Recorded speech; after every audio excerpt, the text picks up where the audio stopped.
میں ہسپتال سے مڑتا قدموں سے واپس آ رہا تھا۔ میرے ہاتھوں میں رپورٹوں کی فائلیں تھیں اور آنکھوں سے آنسو بہہ رہے تھے۔ میں نہیں جانتا تھا کہ اب میرا کیا بنے گا۔ ڈاکٹر صاحب کہہ چکا تھا کہ اگر کسی نے بھی جگر ڈونیٹ نہ کیا تو میں مر بھی سکتا ہوں۔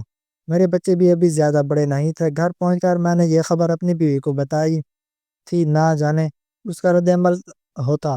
میں بمشکل قدم اٹھاتے ہوئے گھر پہنچا تو میری بیوی میرا انتظار کر رہی تھی۔ میری صحت بہت گر چکی تھی، آنکھوں کے گرد گہرے سیاہ حلقے تھے۔ اس نے پوچھا، جاوید ڈاکٹر نے کیا کہا؟ سب ٹھیک تو ہے؟ میں کرسی پر یوں بیٹھا جیسے میرا وجود بے جان ہو چکا ہو۔ میں نے رپورٹوں کی فائل اس کی طرف بڑھا دی۔ اس نے بڑھ کر پریشانی سے کہا کہ یہ تو بہت بڑا مسئلہ ہے۔ میں نے کہا، ڈاکٹر کہتا ہے کہ اگر کسی نے بھی مجھے جگر نہ دیا تو میں نہیں بچ پاؤں گا۔ یہ کہہ کر میں پھوٹ پھوٹ کر رونے لگا۔ وہ بولی، ایسے دل نہ چھوڑیں، میں اپنا چیک اپ کرواتی ہوں، اگر میرا جگر مناسب ہوا تو میں دے دوں گی۔ میں نے کہا، نہیں، ڈاکٹر کہتے ہیں کہ کوئی سگا بہن بھائی ہونا چاہیے۔ وہ بولی، جاوید پریشان نہ ہو، آپ کے 6 بھائی آپ سے بہت محبت کرتے ہیں۔ ہم دیوارانی چڑھانیوں میں بھی کبھی لڑائی جھگڑا نہیں ہوا، ہم تو بہت اتفاق سے رہتے ہیں۔ مجھے پوری امید ہے کہ کوئی نہ کوئی بھائی آپ کو اپنے جگر کا تھوڑا سا ٹکڑا دینے سے انکار نہیں کرے گا۔ میں نے کہا، ہاں تم ٹھیک کہہ رہی ہو، اب تو انہی کا سہارا ہے۔ میں نے سوچا کھانے کے بعد سب بھائیوں کو اکٹھا کروں گا اور بات کروں گا، یقیناً کوئی نہ کوئی میری مدد کرے گا۔ کھانے کے بعد میں نے سب بھائیوں سے کہا کہ مجھے ان سے بات کرنی ہے۔ سب ڈرائنگ روم میں بیٹھے گئے۔ ایک نے کہا، بولیے بھائی، کیا کہنا ہے؟ کیا پیسوں کی ضرورت ہے؟ فکر نہ کریں۔ میں نے کہا، نہیں، پیسوں کی ضرورت نہیں، میں آج ڈاکٹر کے پاس گیا تھا۔ کمال نے پوچھا، ڈاکٹر نے کیا کہا؟ میں نے کہا، ڈاکٹر نے کہا ہے کہ اگر میرا کوئی سگا بہن بھائی مجھے اپنے جگر میں سے چھوٹا سا حصہ دے دے تو میری جان بچ سکتی ہے، اور یہی اخراج آخری علاج ہے، اس کے علاوہ کوئی حل نہیں۔ اس وقت مجھے تم سب کی اشد ضرورت ہے۔ دیکھو، میں تم سے بڑا ہوں اور ہمیشہ ہر معاملے میں تمہارا ساتھ دیا ہے، مگر آج مجھے تم لوگوں کی ضرورت ہے۔ کون سا بھائی ہے جو مجھے اپنے جگر کا ٹکڑا دے گا؟ بے بسی سے یہ کہہ رہا تھا، سب کی نظریں جھک گئیں، سب ایک دوسرے کو دیکھنے لگے۔ مجھے لگا تھا سب کہیں گے کہ بھائی یہ بھی کوئی کہنے کی بات ہے، ہم سب تیار ہیں، جس کا میچ ہو جائے اسی سے لے لینا۔ مگر کوئی کچھ نہ بولا۔ پھر جمال بولا کہ اسے صبح سویرے باہر جانا ہے، ضروری کام ہے، دوسرے شہر پیسے بھجوانے ہیں، اور وہ سونے چلا گیا۔ کمال بولا کہ اس کا بیٹا رات بھر اسے سے سونے نہیں دیتا، صبح سے جاگا ہوا ہے، سر میں درد ہے۔ اس نے اپنی بیوی سے کہا، چائے بنا کر میرے کمرے میں لے آؤ، اور وہ بھی اٹھ کر چلا گیا۔ اسی طرح ایک ایک کر کے سب بھائی بہن بنا کر چلے گئے، بس میں اور میری بیوی رہ گئے۔ میری آنکھوں سے آنسو بہنے لگے۔ میں سمجھ گیا کہ کوئی بھی بھائی اتنی بڑی قربانی دینے کو تیار نہیں۔ میری بیوی نائلہ کہنے لگی، دیکھ لیا آپ نے اپنے بھائیوں کو کیسے نظریں چرا لی ہیں، آپ نے کس کس کا خیال نہیں کیا۔ آپ جانتے ہیں جمال کو پیسوں کی اشد ضرورت تھی اور آپ نے اسے 10 لاکھ دیے تھے۔ میں نے کہا، میں کیا کہہ سکتا ہوں، زبردستی تو کسی سے جگر کا ٹکڑا نہیں لے سکتا۔ وہ بولی، میرے ساتھ چلیں، میں ٹیسٹ کروا لیتی ہوں، میں آپ کو اپنا جگر دے دوں گی۔ میں نے کہا، تمہارا میچ نہیں کرے گا، ڈاکٹر نے صاف کہا ہے کہ خون کا رشتہ ہونا چاہیے۔ میں نے کہا، ایسا کرتا ہوں، اپنے کسی بچے سے لے لیتا ہوں۔ یہ سنتے ہی نائلہ بھڑک اٹھی اور بولی، جاوید آپ کو کیا ہو گیا ہے؟ بچوں نے تو ابھی کچھ دیکھا ہی نہیں، پوری زندگی پڑی ہے ان کی، میں اپنے بچوں کی قربانی دے سکتی نہیں دے سکتی۔ میں خاموش ہو گیا۔ میں نے کہا، ٹھیک ہے، جتنی زندگی لکھی ہے اتنی سانسیں لے لوں گا۔ میں انتہائی پریشان تھا، موت سے بعد مرنے کا خیال بھی روح کو ہلا دینے والا تھا۔ انسان کو یہ سب بہت کربناک لگتا تھا، اور یہ اذیت میں کیسے سہ رہا تھا یہ صرف میں ہی جانتا تھا۔ بہرحال میری آنکھوں سے آنسو بہنے لگے۔ میں نے ڈاکٹر سے کہہ دیا کہ میں یہ ٹریٹمنٹ نہیں کروا سکتا کیونکہ میرا کوئی بھائی مجھے جگر کا ٹکڑا دینے کو تیار نہیں۔ آپ مجھے دوائیں دیں، جب تک زندگی ہے دوائیاں کھاتا رہوں گا۔ وہ کہنے لگے، آپ چاہیں تو کوئی ڈونر بھی ارینج کر سکتے ہیں، ہو سکتا ہے اس کا جگر آپ کے جگر کے ساتھ میچ کر جائے۔ میں نے کہا، اچھا، آپ تو کہہ رہے تھے کہ سگا و خون رشتہ ہونا ضروری ہے۔ وہ کہنے لگے، ضروری تو وہی ہے، لیکن پھر بھی ڈونر کا بھی چل جاتا ہے۔ میں نے کہا، ٹھیک ہے۔ میں گھر گیا تو میں نے نائلہ سے بات کی، لیکن میں حیران رہ گیا۔ کل تک جو نائلہ مجھ سے کہہ رہی تھی کہ میرا جگر لے لیں، آج نظریں چرا رہی تھی اور بات کرتے ہوئے کتوا رہی تھی۔ وہ کہنے لگی آپ نے تو کل مجھے کہا تھا کہ صرف خونی رشتے کا ہی جگر لگ سکتا ہے اور کسی کا نہیں۔ میں نے کہا ہاں، لیکن ڈاکٹر نے کہا ہے کہ ڈونر کا بھی لگ جاتا ہے، البتہ بہتر یہی ہوتا ہے کہ کوئی سگا بہن بھائی دے دے۔ اب سگوں کے رنگ روپ تو تم دیکھ چکی ہو، اب تم ہی ہو۔ وہ کہنے لگی میں یہ کیسے دے سکتی ہوں، آپ تو جانتے ہیں مجھے آپریشن سے بہت ڈر لگتا ہے۔ میں نے کہا کل تک تو تم تیار تھی۔ وہ کہنے لگی وہ اس لیے کہ مجھے معلوم تھا کہ میرا لگے گا ہی نہیں، آپ نے کہا تھا نہ کہ صرف بھائیوں کا ہی لگ سکتا ہے۔ سگے خونی رشتے کا نائلہ کی بات سن کر مجھے بہت افسوس ہوا۔ کیا وہی بیوی تھی جس کی فرمائش میں نے کبھی رد نہیں کی تھی؟ وہ کہتی تھی دن تو میں کہتا تھا دن، وہ کہتی تھی رات تو میں کہتا تھا رات۔ میں ہر طرف سے مایوس ہو گیا تھا، اسی لیے دوائیاں کھانے لگا، مگر میری حالت دن بدن گرتی جا رہی تھی۔ ایک بار میں ہسپتال گیا تو ڈاکٹر نے چیک اپ کے بعد کہا ہاں جی، ملا آپ کو کوئی ڈونر؟ میں نے کہا نہیں، کوئی تیار نہیں۔ وہ کہنے لگا میرے پاس ایک ڈونر موجود ہے جو آپ کو جگر دینے کے لیے تیار ہے۔ میں نے کہا اچھا کون ہے وہ کہنے لگا یہ بھی بتا دوں گا۔ میں نے کہا آپ اس سے پوچھ لیں وہ کتنے پیسے لے گا، میں اسے پیسے تو تول کر دے دوں گا۔ وہ ہنسنے لگا، وہ کہنے لگا پیسوں کی بات بھی ہو جائے گی، مگر پہلے میں چاہتا ہوں کہ چیک اپ ہو جائے۔ مجھے یوں لگا جیسے اس اجنبی شخص میں مجھے زندگی بخش دی ہو۔ میں نے کہا ٹھیک ہے، آپ میری اس شخص سے ملاقات کروا دیں۔ ڈاکٹر کے کہنے لگا اس نے ملاقات سے منع کیا ہے، لیکن پھر بھی میں آپ کا چیک اپ کروا لیتا ہوں، اگر سب کچھ میچ ہو گیا تو وہ اپنا جگر کا ٹکڑا آپ کو دینے کو تیار ہے، مگر اس شخص کا کہنا ہے کہ آپریشن کے بعد ہی میں آپ کو بتاؤں گی کہ آپ کو جگر کس نے دیا ہے۔ میں نے کہا ایسی بھی کیا بات ہے، میں تو اس شخص کے ہاتھوں پاؤں چوم لوں گا، میں اس کا احسان مند رہوں گا۔ بہرحال ڈاکٹر نے مجھے اس شخص کے بارے میں کچھ نہیں بتایا، میری بھی ٹیسٹ لیا اور اس کا بھی ٹیسٹ کا جگر مجھ سے میچ کر گیا، بلڈ گروپ بھی ایک ہی تھا۔ ڈاکٹر نے کہا یہ آپ کے لیے بالکل پرفیکٹ ہے، بس آپ آپریشن کی تیاری کریں۔ جب میں نے یہ خبر نائلہ کو بتائی تو وہ بھی خوش ہو گئی، کہنے لگی جو تو اچھا ہو گیا، ہم میں سے کسی کو بھی قربانی نہیں دینی پڑے گی۔ مگر میں بیوی اور بھائیوں کے رنگ دیکھ چکا تھا، مجھے بہت دکھ ہو رہا تھا، مگر بہرحال آپریشن کی تیاری شروع ہو گئی۔ جس دن میرا آپریشن تھا مجھے اپنے والدین بہت زیادہ آ رہے تھے، بہت ڈر بھی لگ رہا تھا، پتہ نہیں کیا ہوگا اور کیا نہیں۔ آپریشن کے نام سے ہی انسان خوف زدہ ہو جاتا ہے، حالانکہ ڈاکٹر نے مجھے بہت تسلی دی تھی کہ کچھ نہیں ہوگا۔ بہرحال مجھے بے ہوش کر دیا گیا، مجھے معلوم نہیں کب ہوش آیا اور کب نہیں، لیکن جب ہوش آیا تو میں ہسپتال کے ICU میں تھا۔ اپنی جان بچ جانے کی مجھے بہت خوشی تھی۔ میں نے ہاتھ جگر کی طرف رکھا تو پٹی بندھی ہوئی تھی۔ میں نے سکون کا سانس لیا کہ آپریشن ہو چکا تھا، اب مجھے اس شخص کو دیکھنا تھا جس نے اپنے جگر کا ٹکڑا کاٹ کر مجھے دیا تھا۔ اس شخص کا شکریہ ادا کرنا چاہتا تھا، منہ مانگی قیمت دینا چاہتا تھا، کیونکہ میرے پاس پیسوں کی کوئی کمی نہیں تھی۔ بہرحال مجھے روم میں شفٹ کر دیا گیا، نائلہ اور میرے سب بھائی مجھ سے ملنے آئے، مگر میں انہیں دیکھ کر زیادہ خوش نہیں تھا کیونکہ میں ان کا اصل روپ دیکھ چکا تھا۔ سب کے کہنے لگے شکر ہے سب کچھ خیریت سے ہوگا۔ میں نے کہا وہ کہاں ہے؟ نائلہ کہنے لگی کون؟ سب تو یہاں موجود ہیں، آپ کے 6 بھائی بھابھیاں اور بچے سب تو ہیں۔ میں نے کہا میرا مسیحا جس نے اپنے جگر کا ٹکڑا کاٹ کر مجھے دیا ہے، مجھے اسے دیکھنا ہے، مجھے اسے ملنا ہے۔ یہ سن کر سب ایک دوسرے کو نہ سمجھی سے دیکھنے لگے اور کہنے لگے یہاں تو کوئی نہیں آیا۔ میں نے کہا ظاہر ہے وہ بھی کسی کمرے میں داخل ہوگا، اس کا بھی تو آپریشن ہوا ہوگا۔ اسی وقت ڈاکٹر چیک اپ کے لیے آئے گئے۔ میں نے ڈاکٹر سے پوچھا میرا مسیحا کہاں ہے؟ ڈاکٹر مسکرانے لگا اور کہنے لگا میں آپ کو پہلے بھی کہہ چکا ہوں کہ اس نے بتانے سے منع کیا ہے۔ میں نے کہا لیکن آپ تو آپریشن ہو گیا ہے۔ وہ کہنے لگا پھر بھی اس نے منع کیا ہے۔ میں نے کہا مگر میری آنکھیں اسے دیکھنے کو ترس رہی ہیں، میں اس کا ہاتھ چومنا چاہتا ہوں، اس کا شکریہ ادا کرنا چاہتا ہوں، اس نے مجھ پر بہت بڑا احسان کیا ہے۔ میرے سگے رشتوں نے مجھ پر ایسا احسان نہیں کیا۔ میری آنکھوں سے آنسو بہنے لگے، میری بیوی اور بھابھی سب نظریں چرا رہے تھے۔ میں نے کہا میں اس سے ملنا چاہتا ہوں۔ یہ کہتے ہوئے میں نے اٹھ کر بیٹھنے کی کوشش کی، مگر ڈاکٹر نے زبردستی مجھے لٹا دیا اور کہا ابھی لیٹے رہیں، میں اس سے بات کروں گا اور اسے سمجھاؤں گا کہ آپ اس سے ملنا چاہتے ہیں مگر ابھی آپ آرام کریں۔ 3 دن میں میری چھٹی ہو گئی۔ میں نے کہا میں تب تک نہیں جاؤں گا جب تک میں اسے دیکھ نہ لوں، مگر ڈاکٹر کہنے لگے وہ جا چکا ہے۔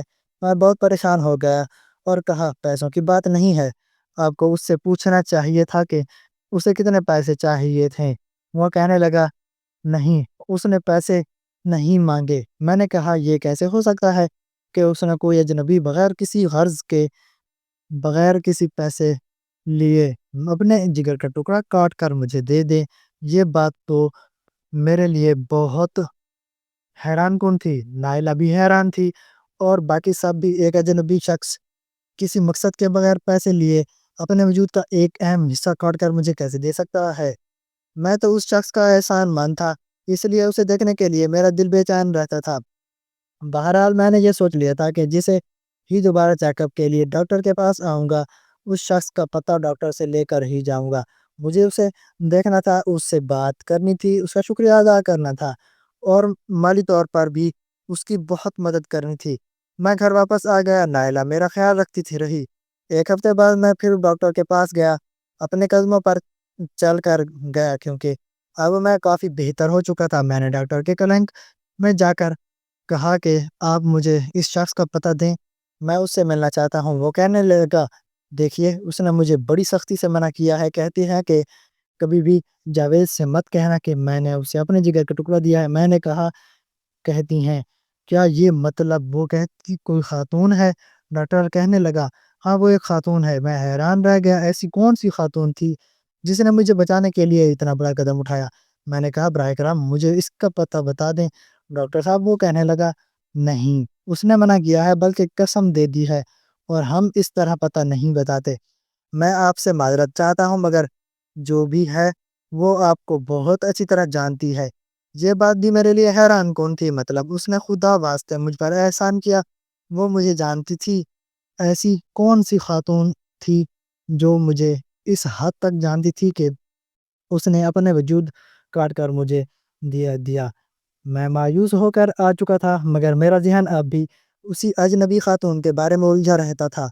میں نے تو جوانی میں کبھی کسی سے عشق و محبت نہیں کی تھی، کسی خاتون نے محبت میں اپنا جگر وار دیا ہو ایسا تو کوئی بھی نہیں تھا۔ میرا بچپن ہی میں منگنی ہو گئی تھی اور شادی بھی اسی کے ساتھ ہوئی۔ ہاں شادی کے بعد نائلہ کہتی تھی کہ وہ مجھ سے بہت محبت کرتی ہے مگر اس کی محبت بھی دیکھ چکا تھا۔ مشکل وقت آئے تو اس نے بھی ہاتھ کھڑا کر دیے تھے۔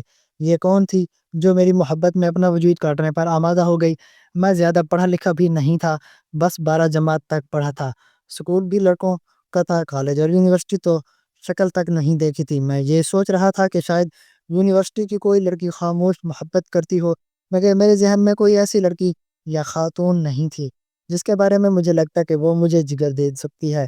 ایک بار میں چیک اپ کے لیے ڈاکٹر کے پاس گیا تو ڈاکٹر کے کلینک پر پہلے سے ہی ایک خاتون بیٹھی تھی، پرانی سی مردانہ، براؤن رنگ کی شال لپیٹے، چہرے چھپائے ہوئے، ایک ہاتھ سے کچھ اوپر کی جانب رکھے ڈاکٹر سے بات کر رہی تھی۔ وہ کہہ رہی تھی ڈاکٹر صاحب بہت درد رہتا ہے۔ حالانکہ 1 مہینہ گزر گیا۔ ڈاکٹر کہنے لگے آپ نے دوائیں وقت پر کھائیں؟ میں نے آپ سے کہا تھا پھل کھائیے، خوراک پر توجہ دیجیے۔ وہ کہنے لگی یہاں بچوں کا ہی پورا نہیں ہوتا، میں کیا کھاؤں؟ دوائیں بھی 1 ہفتہ ہی چلی پھر ختم ہو گئیں۔ ڈاکٹر نے گہری سانس لی۔ ڈاکٹر کا دروازہ ایسا کھلا ہوا تھا، وہ خاتون میری آمد سے بے خبر تھی۔ ڈاکٹر نے کہا میں آپ کو اپنی طرف سے 8 دن کی دوائیں اور دیتا ہوں مگر میں نے آپ سے پہلے بھی کہا تھا کہ وہ شخص بہت امیر ہے، وہ آپ کی مالی مدد بھی کر دے گا مگر آپ نے منع کر دیا ہے۔ آخر آپ نے کیوں منع کیا؟ وہ کہنے لگی رشتہ ہی کچھ ایسا ہے، میں ان سے کچھ مانگ نہیں سکتی۔ ان لوگوں کے مجھ پر بڑے احسان ہیں، میں نے تو ان احسانوں کو اتارنے کی ذرا سی کوشش کی ہے، مزید ان کے احسان کا بوجھ نہیں اٹھا سکتی۔ پھر کہنے لگی جاوید ٹھیک ہے تو نے؟ ڈاکٹر صاحب اس خاتون کے منہ سے اپنا نام سن کر میں چونک گیا، حیران اور پریشان ہو گیا کہ یہی وہ خاتون تھی جس نے مجھے اپنے جگر دیا تھا۔ وہ اور خود اتنی کمزور حالت میں تھی، ضرورت مند تھی، پھر بھی اس نے پیسوں کے لیے جگر نہیں دیا تھا۔ میرے ذہن میں بہت سے سوال تھے۔ میں ایک دم دروازے پر دستک دے کر اندر داخل ہو گیا۔ ڈاکٹر نے مجھے دیکھا تو بے ساختہ کہنے لگا جاوید صاحب آپ؟ میں نے کہا جی۔ میں چیک اپ کے لیے آتا۔ میرا نام سن کر وہ خاتون کھڑی ہو گئی، وہ واپس جانے کے لیے پلٹ گئی۔ اس نے پورا چہرہ چادر سے چھپا لیا۔ میں نے کہا یہ خاتون کون ہے اور آپ نے مجھے پر اتنا بڑا احسان کیوں کیا؟ اس سے پہلے کہ میں اس سے بات کرتا اس نے ایک ہاتھ سے مجھے پیچھے دھکیلا اور دروازہ کھول کر باہر نکل گئی۔ میں حیران رہ گیا کہ آخر مجھ سے بھاگ کیوں رہی ہے۔ جیسے ہی میں کمرے سے باہر نکلا وہ تیز تیز قدم اٹھاتے ہوئے راہداری عبور کر چکی تھی۔ میں بھی اس کے پیچھے تیز قدموں سے گیا، اگرچہ میرا بھی آپریشن ہوا تھا اسی لیے زیادہ دوڑ نہیں سکتا تھا، مگر جب تک میں راہداری کے آخری سرے تک پہنچا وہ ایک اسپتال سے باہر جا چکی تھی۔ باہر ایک رکشہ کھڑا تھا، وہ اس میں بیٹھ کر چلی گئی اور میں اسے دیکھتا رہ گیا۔ وہ کون تھی؟ میں واپس ڈاکٹر کے کمرے میں آیا اور پوچھا یہ خاتون کون تھی؟ وہ کہنے لگا یہی وہ خاتون تھی جس نے آپ کو جگر دیا ہے، خود بہت بیمار ہے، دوائیں لینے کے لیے پیسے نہیں، گھر میں بڑی تنگی ہے۔ میں نے کہا پھر اس نے پیسے کیوں نہیں لیے؟ میں دینے کو تیار ہوں۔ وہ کہنے لگا اگر آپ نے ہماری باتیں سنی ہو تو میں نے بھی یہی کہا تھا، مگر وہ کہتی ہے کہ آپ کے اس پر بڑے احسان ہیں۔ میں حیران تھا کہ میں نے اس پر کون سا احسان کر دیا۔ احسان تو اس نے مجھ پر کیا تھا، اس نے مجھے نئی زندگی بخشی ہے۔ میں نے کہا مجھے اس خاتون کے گھر کا پتہ بتا دیں۔ ڈاکٹر کہنے لگا میں پتہ نہیں جانتا، جس دن آپ رپورٹ لے کر آئے تھے یہاں سے گئے تھے تبھی یہ خاتون میرے پاس آئی تھی۔ میں نے کہا کوئی بھی انصاف کو جگر نہیں دے رہا، اور اگر نہیں جگر کا ٹکڑا نہ ملا اور آپریشن نہ ہوا تو یہ مر جائیں گے۔ وہ خاتون رو پڑی اور کہنے لگی انہیں کچھ نہیں ہونا چاہیے، آپ ایسا کریں ڈاکٹر صاحب میرے جگر کا ٹکڑا نکال کر دے دیں۔ ڈاکٹر نے کہا تھا کہ پتہ نہیں میچ کرے گا یا نہ کرے، تو وہ بولی میچ کر جائے گا، میرا اور ان کا بلڈ گروپ ایک ہی ہے۔ وہ کہنے لگا جو بھی ہے آپ کو بہت اچھی طرح جانتی ہے۔ میں یہی تو سمجھ نہیں پا رہا تھا کہ یہ کون ہے جو مجھے اچھی طرح جانتی ہے اور میں اسے نہیں جانتا۔ میں نے پوچھا کیا یہ خاتون دوبارہ آئے گی؟ وہ کہنے لگا کچھ پتہ نہیں، نہ اس نے اپنا پتہ بتا دیا ہے نہ فون نمبر۔ منت سمجھ کر کے اپنا جگر کو آپریشن کروا کر اس نے آپ کو نئی زندگی بخشی ہے۔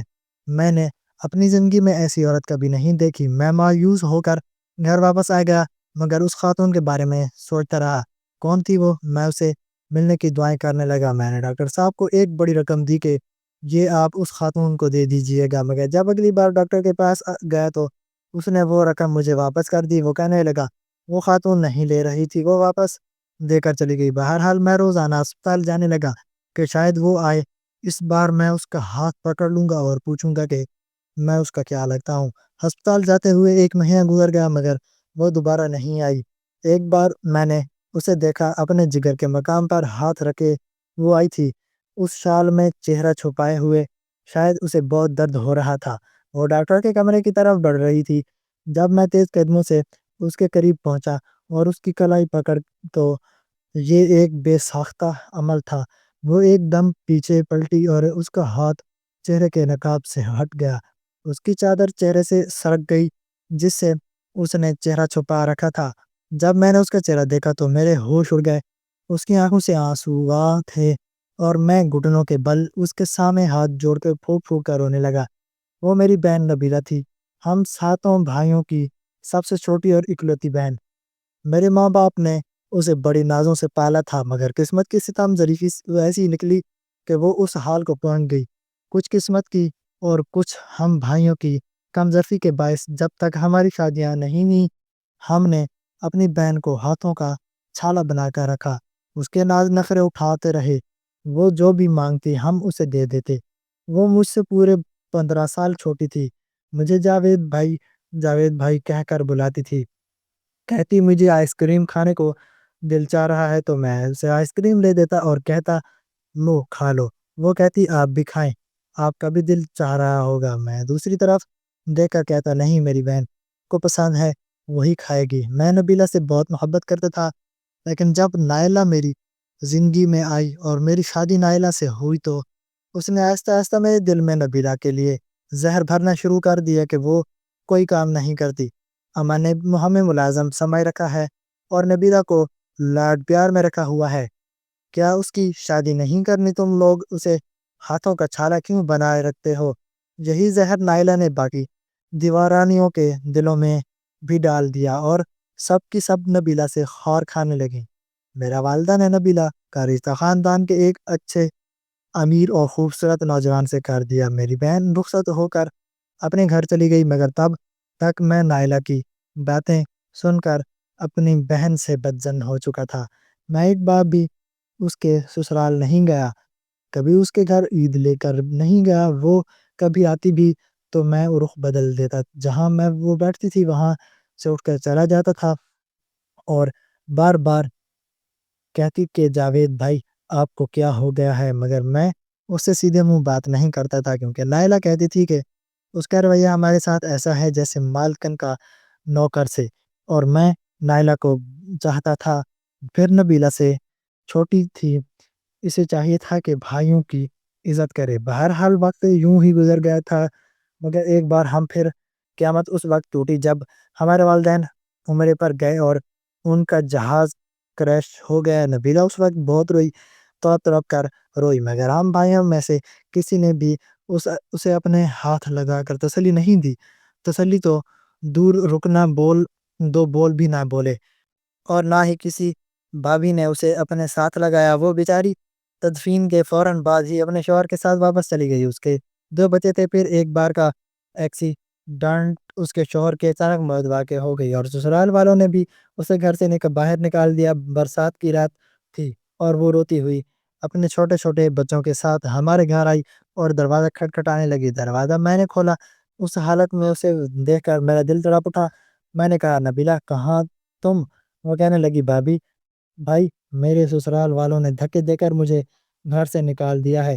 میرے بچوں کا بھی خیال نہیں کیا کہ تیز طوفان بارش ہے، رات کا پہر ہے۔ وہ کہتے ہیں تمہیں فرحان کے حصے میں سے کچھ نہیں ملے گا، یہاں سے جاؤ، تمہارے بھائی بڑے ہیں، ان کے پاس جا کر رہو۔ اس وقت نائلہ بھی آ گئی اور میرے باقی بھائی بھی۔ اس سے پہلے کہ میں اسے اندر بلاتا، نائلہ کہنے لگی ہم اسے یہاں کہاں رکھیں گے کہ 7 بھائی ہیں، 7 بھابیاں ہیں، ان کے بچے ہیں، ہمیں تو خود ایک ایک کمرہ ملا ہوا ہے، یہ کہاں رہے گی؟ وہ کہنے لگی نائلہ بھابی میں کہاں جاؤں گی، میرا تو کوئی اور گھر ہی نہیں ہے۔ نائلہ کہنے لگی جہاں مرضی جاؤ، ہمارے گھر میں تمہارے لیے بھی کوئی جگہ نہیں، تم نے پہلے کے کم حکمرانی نہیں چلائی ہم پر۔ نبیلہ کہنے لگی مجھے کوئی اسٹور روم میں جگہ دے دو، میں اپنے دونوں بچوں کے ساتھ روکھا سوکھا کھا کر رہا ہوں، گزارا کر لوں گی۔ مگر بھابی نے بھی ہم نہ بھری، ہم سب اپنی بیویوں کی بات مانتے تھے، چاہ کر بھی ہم اپنی بہن کو اندر نہ بلا سکے، بلکہ اسے گھر سے نکال دیا کہ واپس سسرال جاؤ اور ان سے کہو کہ وہ تمہیں رکھیں۔ وہ روتی پیٹتی منت سماعت کرتی وہاں سے چلی گئی، مگر سسرال نہیں گئی تھی۔ پھر وہ کہاں گئی تھی کسی کو خبر نہ ہوئی۔